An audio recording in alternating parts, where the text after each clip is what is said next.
When Nobel Peace Prize winner Barack Obama was sworn into office on January 20th, 2009, the national debt was $10.62 trillion. The United States currently has a national debt total of over $19.9 trillion, according to the U.S. National Debt Clock as of the making of this video. That's an astonishing 87% increase in less than an 8-year period. However, this past summer during the U.S. Republican primary race, Dr. Ben Carson made a good point in mentioning that the $19 trillion debt figure was actually quite misleading. Most people never take into account that there's something called the fiscal gap, which at this point sits well over $210 trillion. Given the current approximated population in the U.S. of 315 million tax slaves, that's $666.66 per person. This number includes all the unfunded liabilities owed by the government which are not put on the books, such as the expenses of Social Security, Medicare, Medicaid, and departmental program funding, versus the expected revenues from taxes.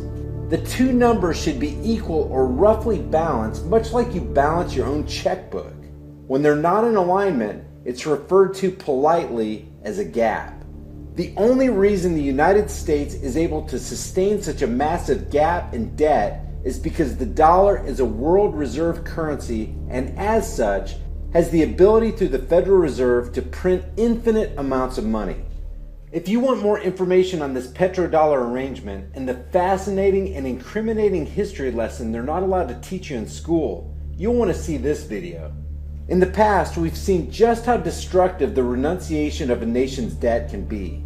For example, in the case of Brazil in 1982, when it announced that it was unable to make payments on its debt, the U.S. Treasury responded by extending a direct loan of $1.23 billion to keep those checks going to the banks while a more permanent solution was negotiated through the IMF. Of course, these restructurings never end up working, which is evident because 5 years later, Brazil once again was forced to default on its then even larger $121 billion debt, a massive amount for the time, which rendered it so impossibly broke that it couldn't even buy gasoline for its police cars, which is not a particularly bad thing in and of itself.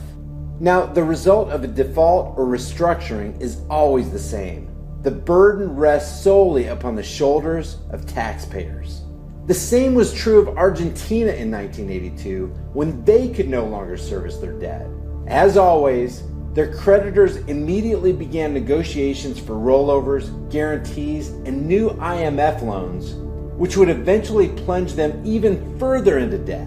By 1988, after the extension of new loans in the years prior, Argentina once again fell behind and stopped making payments.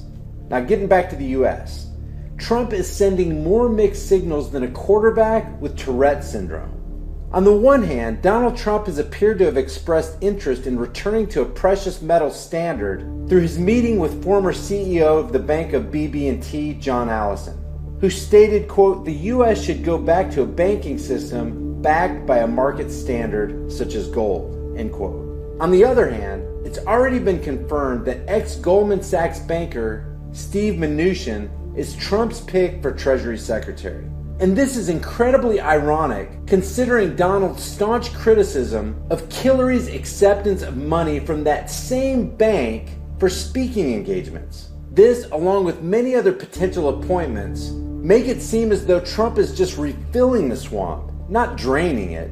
So what's your opinion, guys? Is everything Trump's saying just noise? The biggest problem facing this nation is its debt. Does Trump have a real viable plan for debt reduction?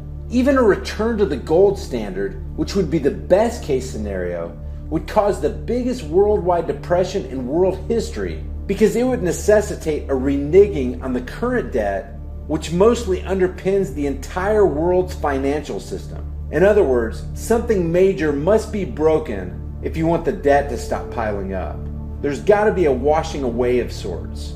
That said, Trump brings a whole array of unknowns with him, and there are sure to be plenty of shakeups which spells plenty of opportunities for speculators.